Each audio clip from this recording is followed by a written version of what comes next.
I want to welcome you to the Pro Mindset Podcast. The Pro Mindset Podcast is all about diving into the headspace that results in championship performance. High-performing athletes, winners, have this mental flow and have a positive headspace for their performances and success.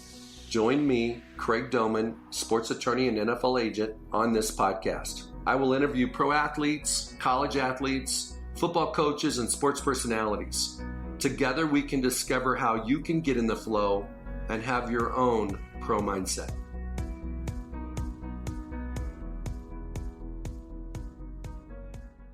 So today on Pro Mindset Podcast, I have a very special lady, Laura Okmin. Laura, you are an amazing woman in sports.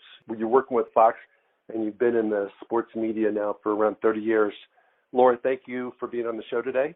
Thank you for such a nice introduction, Craig. I feel like I should say thank you and then can only go down from here. I'm going to hang up. Thank you. Thank you for the Okay, here's the thing. I know that you're usually the person doing the interviews, but today you're going to get an opportunity to share with the audience who you are, what you're about, your legacy, your impact, all those types of things. And so why don't you share for the audience where you're from, what you've been doing. You've been involved in sports, the Olympics, NFL, basketball, everything. So share with everybody your journey. My journey started on a very linear path. As soon as I knew at KU, Rockcroft Jayhawks, okay, as soon as I knew really in high school that I wanted to be a storyteller, I didn't know what that meant, but I knew I wanted to be a storyteller. And then I got to college and knew journalism school. I took a class my senior year, sports and journalism, and was the only girl and loved it. But at that time was very much told, you have no future in this. You know, it's hard enough to go into journalism. And at that time I knew broadcast journalism, and that's hard.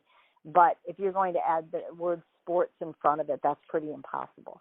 And so that's where my head was. But I was very fortunate that my first job was in Montgomery, Alabama, and it was news during the week and sports during the weekend. And no women were doing, sports in Alabama then.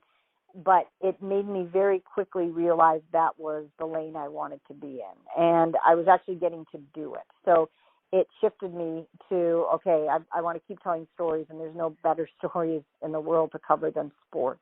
And so it was very linear. It was, okay, I want to be a sports broadcaster, so now I just have to look at market sizes. I want to go from Montgomery, Alabama to network. And that really was my vision and my path. For, like you said, I'm coming on almost 3 decades of doing this, but my journey really started shifting about 10 years ago when I started realizing I had a great job and I had nothing else in my life. And that's when I started opening my vision from linear to what else is there. And that's when all these great opportunities started coming and these great paths I never imagined. So now I have a company for women, wanting to give women in sports something I didn't have, which was a network of women to support and be supported by. And I'm now a communications coach and have NFL head coaches and Olympians as clients. I handle all the media and communications for the PWHPA, which is the Professional Women's Hockey Players Association. I'm doing all these other things that I never in a million years would have imagined. And so my journey started with a very clear path, and I checked a lot of boxes and then realized that boxes weren't making me happy. How do I make my life bigger? That's when this journey really became magical. Well, that's outstanding. So the name of your company is Galvanize, and that's for gals that you're mentoring and that you're opening doors for and creating a network. Share the vision for that organization.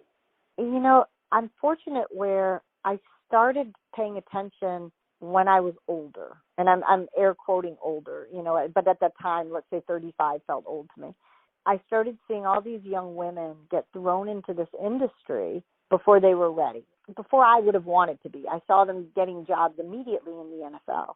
I was meeting a young woman at the Olympics, and I was like, whew, I'm so glad that I didn't start here. I'm glad that I made my mistakes smaller. But I started seeing all these young women get thrown in so early, and I started seeing what happened. I saw their confidence getting shot. I saw them leaving the business or being pushed out of the business and not getting an opportunity to grow. I knew I couldn't change that. I can't change the business, but what I thought was, how do I help women so that when they get these opportunities, maybe sooner than I would like, they'll be prepared more. So I was fortunate that I saw that at an older age, because if I was a younger woman, I would have been resentful of the girls and, well, they don't belong. They weren't ready. They didn't prepare. I would have went in that direction. But instead, being older and wiser, hopefully, instead of getting judgmental, I got protective and went, how can I help this?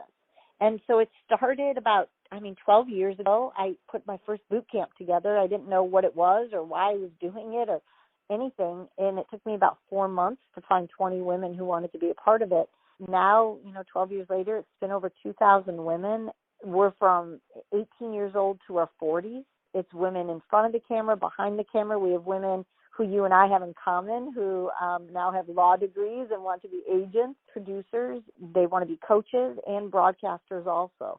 So it's been incredible, and it's something that I never had growing up in this business, which is a group of women. I had a lot of peers, but I didn't have friends. I didn't have confidants. I didn't have anyone to help navigate all the gray with. And as you know, this business is all gray. So being a reporter and being a journalist is what I do, but Galvanize is really who I am. It gave me a purpose to go along with my passion, and I was lacking that. I hope it changes a lot of women's lives by opening a lot of doors and giving them confidence, but I can just say, selfishly and just in terms of me, it's completely changed my life and it's made it so much fuller. Well, there's no question that when you get an opportunity to give back, it's good for the soul. Yeah, okay? Yeah. Right. And so let's divert just for a moment. And if we talk about someone aspiring to be an NFL player and getting off the bus, he's 6'5", he's 250, he runs fast, he jumps high, he does all these things. When you first get in this business on the sports side, you think he's going to make it. But after you do it for a while, that just scratches the surface. Right. The question is, what is his mindset? Yeah. What is his character? What is his passion? What is his motivation? What is his identity? How does his lifestyle complement his dream? All those things, and that's what Pro Mindset's about. And what I've learned is that there are certain things that you have to be prepared for. You have to have some emotional intelligence when you go into the NFL. You have to have lots of emotional intelligence to do what you've done. So when you have your conferences and boot camps and you speak to young women, what is the thing that they've got to know that you didn't learn that they can know right out of the blocks? What's the thing that separates the women that make it from the ones that get an opportunity, but a couple years later they're doing something else? Confidence in yourself. And I know that when I was starting, everybody told me I can't do it. Everybody told me you shouldn't do it. Nobody wants to hear a girl talking sports. Nobody believes you. Nobody wants you here. And so at some point, all those outside voices became my voice. So my questions were longer than the answers, because I couldn't ask one of your clients, hey, you just switched from a 3-4 to a 4-3. What's been the biggest adjustment for you? I had to make sure that my question told you what a 3-4 was and what a 4-3 defense is, so you know that I know that. And so everything was about proving myself constantly. And so what happened at 40, so it did take me that long, was I started really realizing that I didn't know who I was. I knew what I did. And I always wonder if we choose our jobs or our jobs choose us. I know my career was very obvious because I was very private. I was very sad. I was very depressed, and I didn't share any of that. I wanted to make sure I looked grateful. I wanted to make sure that everyone, was always telling me I had the best job in the world. And if I ever would have complained, or if I ever would have said I was depressed, somebody would have said, how selfish of you. You have this great job. And so I had so much doubt in my head. I was trying to prove everything to everybody, and I was really unhappy. I wound up choosing this career because I could hide behind everybody's story. I didn't have to tell mine. The thought of this conversation would have paralyzed me, when I was 25 or 35. I wouldn't have done it. And so I liked to ask everybody about everybody else. And if you would have asked anybody who knew me back then, tell me about Laura, and they'd be like, Laura's great. You could tell Laura anything. You can trust her. She's a vault, that she's a therapist. She's there if you need her. But if you would have said, is she married? Does she have kids? Does she have siblings? Are her parents a lot? Look, they would have said, I don't know. And not because they didn't want to, but I just didn't let anybody in. I didn't let anybody know. So I say all of that to say most women that I work with, and this is men too, but just, I'm just speaking for Galvanize right now and all these women. If you want to tell other people's stories, it's because you're not comfortable with your own. My thing at my boot camps and our seminars, they'll come because we partner with NFL teams, and it's cool. They want to interview players, and day 2 of it, we do hang out at a facility, and it's really neat. But day 1, we are locked in a conference room for 15 to 18 hours, and it's all about us. We don't talk about on camera. We don't talk about broadcasting. We talk about our confidence in ourselves. That I have found changes everything. And so when I coach people to be better on camera, we don't even put a camera on until at the end, because it's all about how you feel about yourself and who you are, not what you do. And in our business, we are all caught up in what we do. And so, no question. Right? And so being a reporter, I've got to make you open up. I've got to make you comfortable. And so if I'm in my own head, if I'm, thinking about my questions, if I'm thinking about how I look, I can't make you follow me. I can't make you comfortable. The secret sauce is exactly what you said. It's the EQ. It's not the IQ. It's really making sure that you're a great point guard, that I'm confident in myself. I'm confident in what I do, but I also have the emotional capability of making sure that it's not about me and that I'm going to do everything I can to make you feel safe as I try to get you to share things you've never shared before. And that's a skill. You can go to school for that, but that's probably more of getting older, going through hard times, and thinking about how would I want this asked of me? How would I want to answer this question? Would I want to answer it? And thinking about how you make other people feel. So empathy is probably the other word that changed my life, is going through hard things and really thinking about how do I make sure that I use this to make somebody else's interview easier for them. Okay, Laura, so you hit on a lot of points that struck nerves with me, because if you look at the sports agent community, very similar to the sports reporter world. I already know where you're going. Yeah. Everybody is, I would say, on a large scale, depressed, empty. Yeah. They have identity crises because everything's about their clients. Yep. And their image is not who they are, it's who they represent. And their success is not, do you have healthy kids, and do you have a healthy marriage, and do you have a healthy lifestyle? It's who'd you have drafted this year? Yeah. And so I believe that in professional sports, all the peripheral positions and roles, and let's say we're doing a movie here, you've got the main characters, which are the athletes. Right. But everybody else, even the general managers, the salary cap guys, a lot of these guys are empty, and ladies too. There's lots of ladies doing these things. And I would love to know why, because it's like at the end of the day, they're living the dream in everybody else's eyes, but they're not necessarily the main actor, even in their own dream. Yeah, you hit it. I know what changed my life was I was 40, and I thought that was very old. I was 40 and I was on a plane, and I can't remember from where and going to where, because it doesn't matter. That my whole life, was and is on planes. I thought the plane was going down. The flight, everyone thought the plane was going down. We had a really massive, dramatic drop, and the masks came down. People were screaming, and people were crying. People were praying, and people were grabbing their phones. I always say I didn't care. And so I'll tell that. And when I started telling that, that took a long time for me to even say, but people would say, oh, because you were at peace. And I'd say, no, I didn't care. And they'd say, because you accomplished everything. And I would say, no, I didn't care. But the second the plane, thank God, landed, I made a vow that I would start creating a life that I would care. And so I got out of, a hard marriage the next day that I, had been in for way too long. And I made all the changes in my life at that moment of going, I need to take some time where I'm not covering anyone else's story. I was very fortunate to be in a position where I could say this, but I could take a few months before the football season started and go, I'm not going to do any other sports. I'm just going to work on my story. I'm really thankful for that because, one, that's where my work started. My whole life changed there. But also, I think all the time, what about the people who were on flights that had that thought and they didn't make it, that their plane did go down? I'm so grateful for that moment, but it changed everything, Craig. It just really became, I can't keep talking about everybody else's moments. Like, what are my moments? I'm covering everybody's. I'm talking to you about yours and all your clients, but I've got nothing to add. So I would, end football season, I'd be so depressed because I'd be home, and home wasn't home for me. It was a house.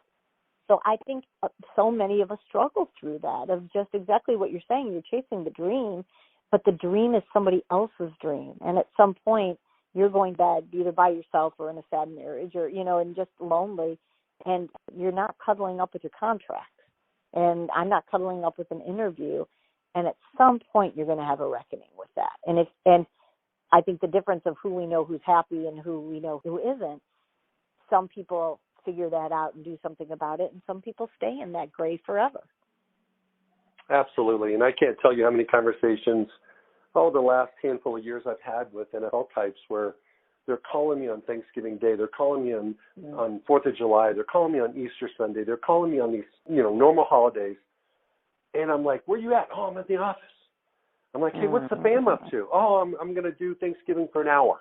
Yeah, I'm going to stop. I'm going to pop in. Well, earlier in my career, my kids thought I was married to two people, two things, my wife, Teddy, and my cell phone. And my son, Jojo, would say, Dad, you're married to your phone. You're always on your phone. I was there, but I wasn't there. Yeah. And I can't tell you how many family trips, family holidays, vacations, where I really wasn't there. And then when I was able to, give it up, and because it would always take 3 or 4 days to even come down, you get that phone call. And, of course, there's always something urgent that happens when you're trying to take a break. Of course. And now all of a sudden it's about somebody else and their crisis that's creating a crisis for you, but they don't care. Your job is to help them with their crisis. Yeah. If you don't know your purpose and your identity, you're not going to find joy. Yeah, I hear you. And most of the time, not all the time, but most of the time, your purpose comes from your Creator. And you got to have a connection of some type with your Creator. What happened to you, and I'm obviously making an assumption here, is when you were on that plane ride, that was a wake-up call. That was a pivot point in your life. And when you look back, that valley experience where everybody on the plane's thinking they're going to die, that could have been the best thing that ever happened to you, because it caused you to reevaluate your situation, make a change in your relationships, and realize that, hey, you're not going to be here forever. When you're gone, what legacy are you going to leave? Yeah. So what is the legacy that you would like to leave? It's funny because as you're saying all of that, and I'm thinking to myself, one of the reasons why I was so sad back then was I had lost a mom young. And so I was 23, 24. And so there was such a hole in my life and such a hole in my heart, of just feeling that emptiness all the time of a mom who never saw what I became and, never saw what I did with my life. And, and all of that, I thought so much about that after that plane ride, which was what a horrible way to honor somebody's life. And by not living mine, I think what my mom would say, I was raised very much get a career. That my mom raised her kids and loved doing it, loved raising us. But my mom was very much with me, versus my two brothers, get yourself a career. Like, I want you to have that life. I want you to, go make your own money. A man will come later. But, go do something, go follow your north. So I took that so to heart. And so everything was about my career because I kept thinking that's how I make my mom proud. And then we galvanized and then starting to create this life and, I'm falling madly in love with my husband. And now I really realize my legacy is my life. I hope that whoever speaks at my funeral, 100 years from now, I hope nobody mentions my job. I always say this to my husband because I'm now the same age my mom was when she passed. So I'm very aware of age and I'm very aware of life after this year and how meaningful it is to me. but I always say to him, if God forbid you have to plan, eulogies, don't worry about speaking. Like I don't need, like please don't do that if you don't feel it. But have all my girls just line up, have all my galvanizers say something, and that's really what I think of now. That selfishly and personally, I've done some amazing things and covered some amazing events and covered some incredible people, and I'm really proud of that. And I'm proud of how long I've done it for, which is even harder, getting in this business as a woman, or as a man, but especially as a woman, staying in this business is hard. But what I would say is what I hope the legacy is and what I hope people talk about isn't what I did, but hopefully what I did for other people and made their lives and their careers better and fuller because of it. And I hope that plain lesson wasn't my lesson. I hope that, I share that with every boot camp and make sure that all these girls understand I learned this lesson at 40, and I wasn't supposed to learn it a day earlier. I learned it the day I was supposed to. But if I can help you all see that at 23 or 25 or 32, then I'm hopeful that you will get it before me, and you'll start earlier than I did. How I would like to be remembered. It will have nothing to do with what I do, but I hope a whole lot to do with who I am. Absolutely. Hey, let's take a 1-minute break and let your puppy bark. Yes. Booyah, or whatever it is. We'll say Booyah is nice and calm, but Cash, who is 13 weeks, I cannot say the same for. So I will hope that he remains quiet. No, it's okay. It just adds to the ambiance here. Okay. So in a short period of time in this conversation, I've gotten very deep about the meaning of life and the opportunity that we have being seasoned professionals in our industry to make an impact on younger people. If you could go back and have a conversation with your 22-year-old self, what would you tell your 22-year-old self today? Oh, first of all, I'd give her the biggest hug. She really needed one.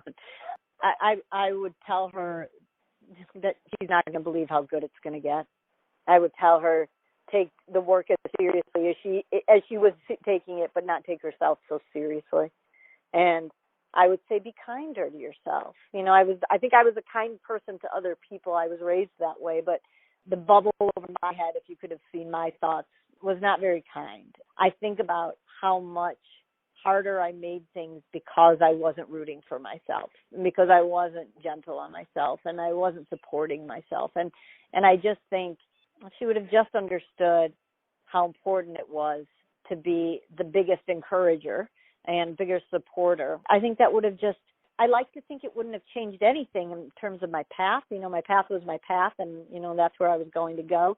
But I think I would have enjoyed it more, and I think I would have been able to smile a lot more if I just wasn't so hard on myself all the time and it wasn't trying to prove something to everybody all the time.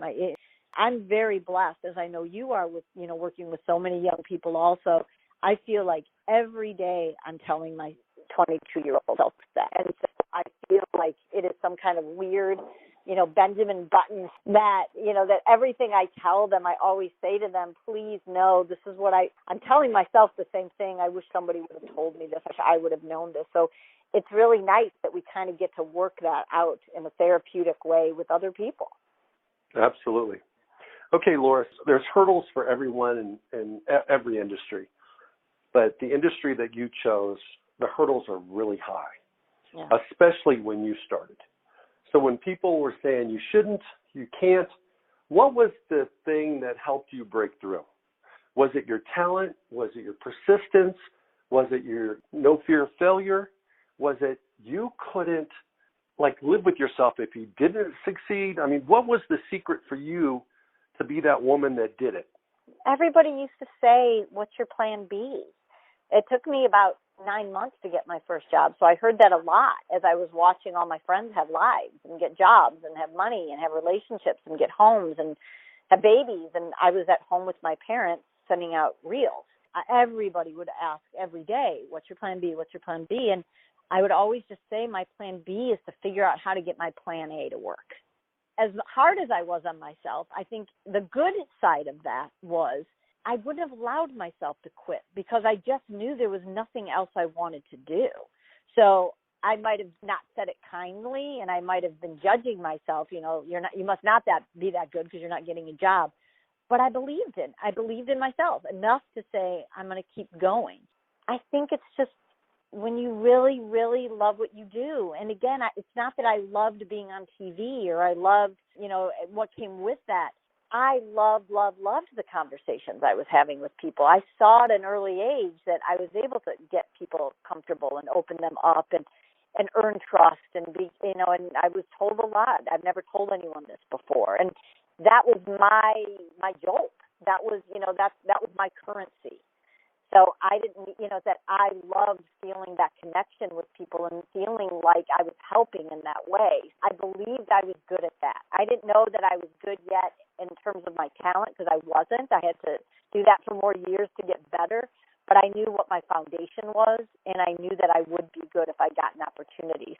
I think part of it was that persistence, and I can't say talent. I think that's what hopefully has kept me in the business is being good at it, but I also think why is because hopefully I treat people well. Hopefully it's because people enjoy working with me. I think talent, like you said, here's your measurables, but then you get to a certain level and everybody has those measurables. And suddenly being fast, someone's faster and someone's bigger, as big, and what sets you apart. And I hope what sets me apart is my professionalism and my work ethic, and that I'm that preparation and the trust that I build with people. So I think it's more about not what I do, but how I do it, that I think is probably my secret sauce. And again, what I try to really train these women is everybody can ask questions. Everybody loves sports. If you're in this room, I know you love sports and you love talking to people and you love telling stories of athletes. I get that, but everybody does. There's a line, 10 times around this building. But how do we make sure you stand out in a very crowded field? And usually that's how you prepare and how you treat other people. No doubt about it. And the thing that's interesting about what you said was, and there's such a crossover between being the athlete and the competitor and being the person that is associated with the athlete, whether it's reporting the story or help facilitating the story or being a career counselor, whatever the case may be as an agent. Yeah. But NFL scouts all the time tell me, when I'm interviewing guys at the combine or the pro days, always ask them what their plan B is. And if they've got a plan B, I knock them down. Because totally. if you have a plan B, it's only a matter of time before it becomes your plan A. Yeah. And the truly successful people are the ones that don't have plan Bs. And then the second thing that hit me that you said was, I've never told anyone this before. That is totally a currency. Everybody gets paid in their professions in ways other than money. Yep. Sometimes it's access. Sometimes it's relationships. Sometimes it's confidence, telling you something in confidence. There's so many different ways that you can get compensated. In your world, I could only imagine the goosebumps or the jazz you get from somebody saying, hey, I've never told anybody this before, but, hey, Laura, I'm going to tell you. Yeah. That to me is so cool because every business, every industry has something like that. That's very valuable, but it's not, it's not money. It's not money. Isn't that funny? It's so true. And I think, again, it goes to getting older and getting past the Jerry Maguire, right? Like I want to be Jerry Maguire, and for me, I want to be Barbara Walters, whatever the Hollywood version is. And that's what you see. And then all of a sudden you realize how very different it is and about the things that Hollywood doesn't share about our professions, which both of our professions, those stories get told all the time. We're usually the bad guys, but, that people want to talk about journalists, want to talk about agents in a certain way. I know for me, that was hard in the beginning, and I'm going to guess you were like this too. You had to be like, I'm one of the good ones, because there's such stereotypes and such, I say misconceptions, but sometimes they're true. And so true. Right. So also, I know I know we're speaking each other's language right now, but how do I make it in this profession, and how can I do it in a way that's different? I know I report on 2% of what I know. That I had to be at a point in my life where you telling me something, I didn't go, shoot, how do I say that on air? Like, because that is really the true currency. And, if you're going to look at the conventional way for me, that as a journalist, you want to know something so you can tell it. And I was like that young, But then it very much evolved and shifted to, well, the currency for me is having the privilege of knowing it. I don't need to share it. I don't ever need to tell this to anybody, especially on TV, but I'm honored to have earned your trust. That, again, I learned that at a certain age because I wouldn't have gotten that at 25. Because then I would have been like, well, then how am I going to get better on air? Why am I building relationships if I can't show them off? And then thankfully you get to a good age where you go, oh, well, that's why I built relationships. There was no agenda. It was to know their families. I can't tell you now the coaches' daughters that I get for Galvanize or the players' daughters that I get. And so that is more meaningful than ever having a scoop or ever having shared a story on TV. I'm literally now trusted with their children. And so, and now I'm being hired by them, to help them help them get better in communicating. So all those young years where I thought, how is this helping me? People are telling me things, but I'm not getting anything out of it. And then again, kind of going back to if I could have talked to that girl, I would have said, calm down. Wait till you see how good it's about to get. Wait till you see, what this is building towards. I mean, again, like it's so live and learn. I think about all the things I wish I would have known, but we get them the minute we're supposed to get them. So true. Now what I'd like to do is kind of change gears. Because you've had access to so many awesome people, it's unfair for me to go, oh, Laura, tell me one situation. Yeah. Okay, because then you're like, well, which one do I pick? Exactly. Okay. All right, so I don't want to do that, but here's what I do want to do. This is a pro mindset. What we look at is that you take your God-given talent. This is get off your bus talent. When you get off the bus, you were born with this. Then you add your work ethic and your effort. And that's what most performers' ceilings are, is when you add those two together. But then when you add mindset, that allows performers on the field, off the field, to exceed anybody's expectations. So when you're dealing with head coaches, Super Bowl champions, Olympians, all the different people you've done, share a story of a situation where you interviewed someone that you're in the middle of the interview and you were amazed at their mindset and how they accomplished whatever they accomplished. Oh, I'm going back to what you originally said. There's so many. I mean, I feel like that all the time. I mean, I really mean that. It's just the conversations I have, I constantly say, oh, I was a fan of yours before, or I wasn't a fan of yours before. I admire you as a player, but now I think the world of you as a person, as who you are and what you've overcome. I do that every week without exaggeration with all the conversations I have. But, I mean, I'm trying to think, sometimes where I feel it, I'm very spoiled in terms of when I was a young reporter. I covered Michael Jordan playing baseball, and then I followed him back to Chicago and covered him with the Bulls. And so, obviously I could go in that direction and tell you, the lessons I learned just from covering Michael and getting to know him and how his mindset is different than everybody's, which it's true. But I think what I'm thinking about first is when I host Olympics and sitting with these athletes, realizing for 4 years they trained for 1 minute. It might be 2 minutes. It's insane. Right? And so to think of 4 years and then 30 seconds happens and your whole past 4 years is now defined by this and whatever this is. And I remember in Pyeongchang, I think that was 2 years ago, it could have been 7 years ago, who knows anymore. In Pyeongchang for the Winter Games, I remember having this conversation with, I had it with a few of them, but Michaela Schifrin and also with Lindsey Vonn. And there were a few gold medalists who I was talking to, and we were talking about how hard that was for them. What they would say is you spend 4 years and it's all about winning a gold medal. It's all about that success. And then all of a sudden that's what you're defining. But now you win silver or you win bronze. And I'm trying to think if that's a success or not. They leave there and then, they're out of the public eye because, with Olympians, it's kind of like you got to grab it while you have it because, you're going to fall away pretty quickly. They struggle with that so much.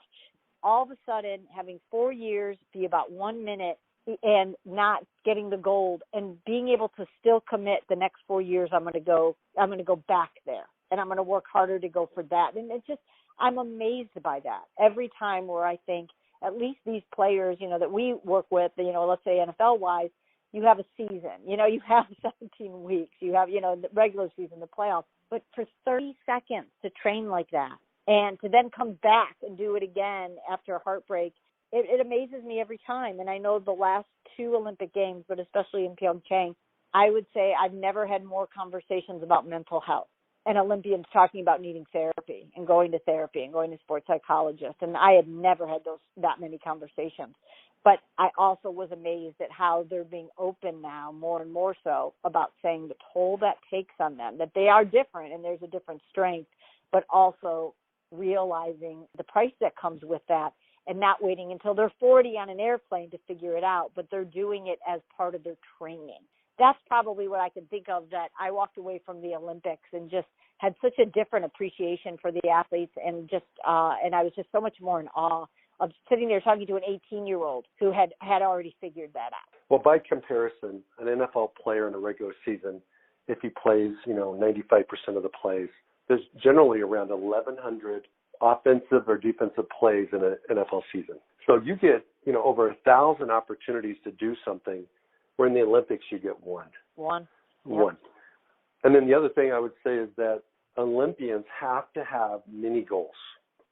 And they have to have deep motivation, because if they don't have many goals, you can't get up on a Monday, three and a half years out from the Olympics and be motivated if you don't have a mini goal for that week, that month.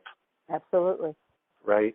And then if you don't have a motivation that's really deep, you can't even do it.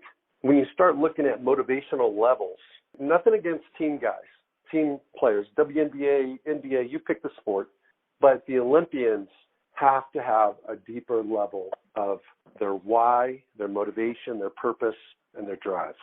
Yeah. I saw Michael play for the Bulls live at United Center 2 to 3 dozen times. Share with the audience one thing that separated Michael Jordan from everybody else on the planet when he was a competitor.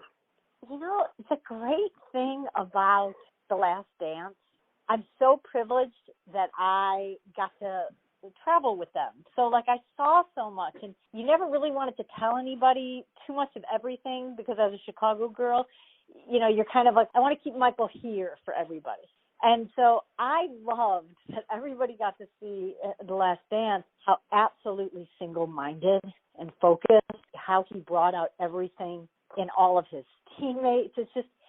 I can't even describe it. I just know when Michael walked into a room, you knew it. And I would always say, same thing, if I was at the United Center, I would always play this game. I would look, I wouldn't be looking at the court, and I could always be like, Michael just walked on the court.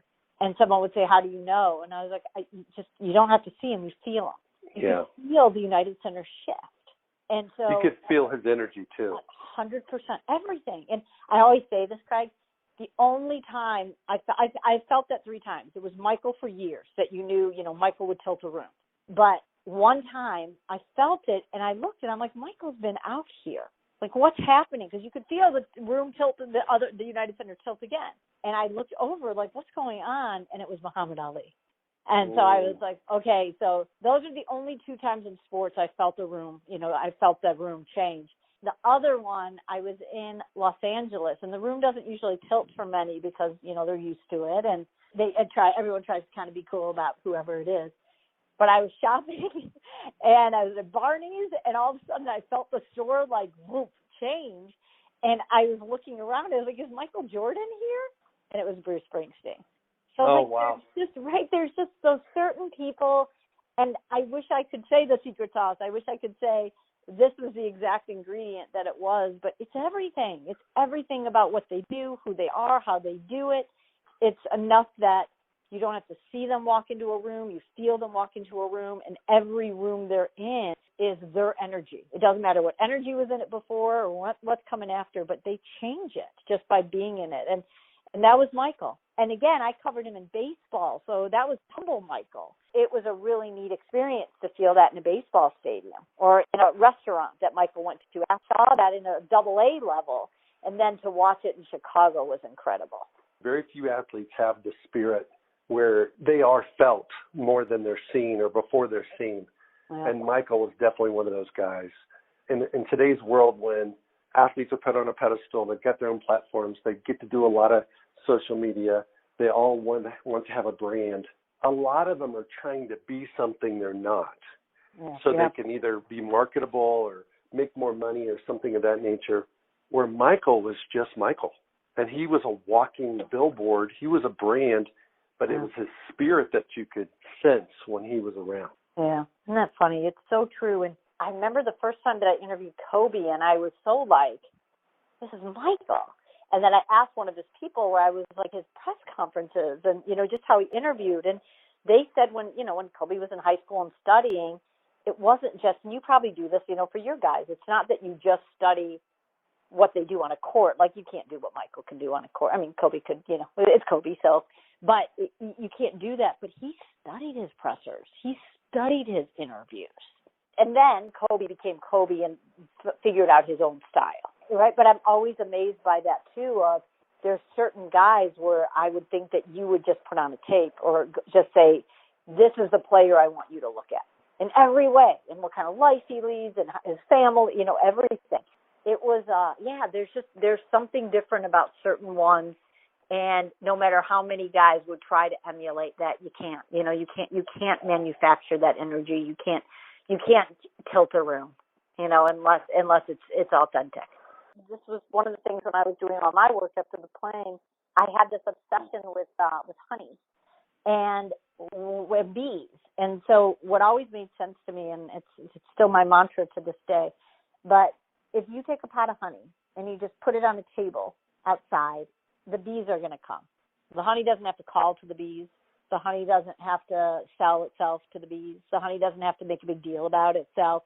Honey just has to be honey, and the bees will come. My mantra for, as I was trying to figure out my life was bees to honey, bees to honey. I had to figure out my honey because I was selling and I was trying and I was proving and all of that, and I was trying to find a space where I could just be, and the right people and the right opportunities would come to me. And I still work on that. There's times where suddenly I feel stuck in life and I feel like I'm not getting opportunities, or I haven't had, some great energy come my way. I can always go, am I my honey? And the answer is always no. Nope, you've been selling yourself. Nope, you've been pushing a little too hard. And so I always try to do that, especially with Laura, hang on one second. So what is your honey? I think my honey is when I feel best about myself, which is, I think when I'm 100% present, I'm not in my head. I am just at my most grateful being, of being able to be grateful what I have, not pay attention to what anyone else has or what I don't, and just be still and be grateful for my life, this life that I've built and created, since that airplane. So I think it's when I'm in that spot of gratitude is probably when I'm at my most honey. Well, one of the things, I'm in a men's group when we talked about this morning, it's when you put the past behind you and you put the future on hold and you focus on the here and now is when you're your best self. And so many of us are always trying to get somewhere, be somebody. And it's always about where you're going instead of what you're doing and where you're at.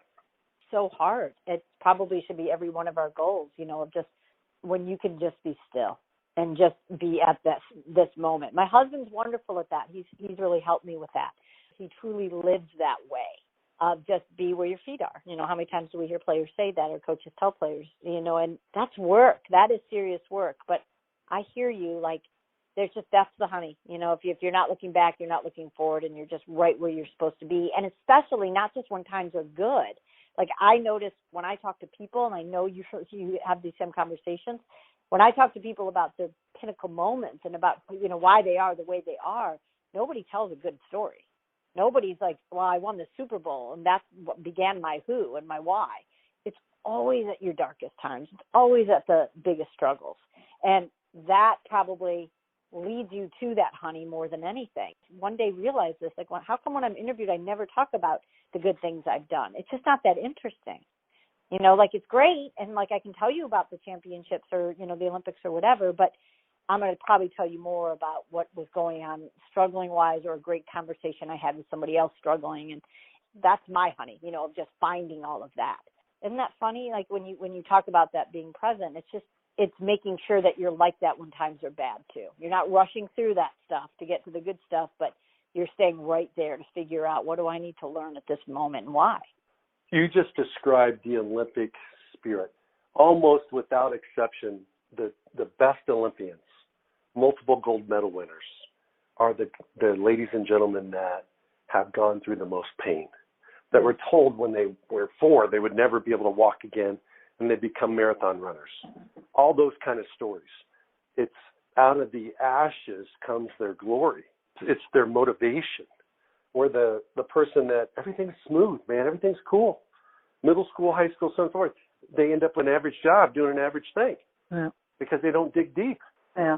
Is it because they don't have it in them, or they don't want to have it in them? I think, think about your situation. Was it you that decided you were going to make a change, or was it your response to a situation on that plane ride that was the inertia that got you to change? And I would venture to say it was your reaction to what happened. So for people that have bad things happen to them, they sometimes have the greatest opportunity. Yeah. Depending on how they respond.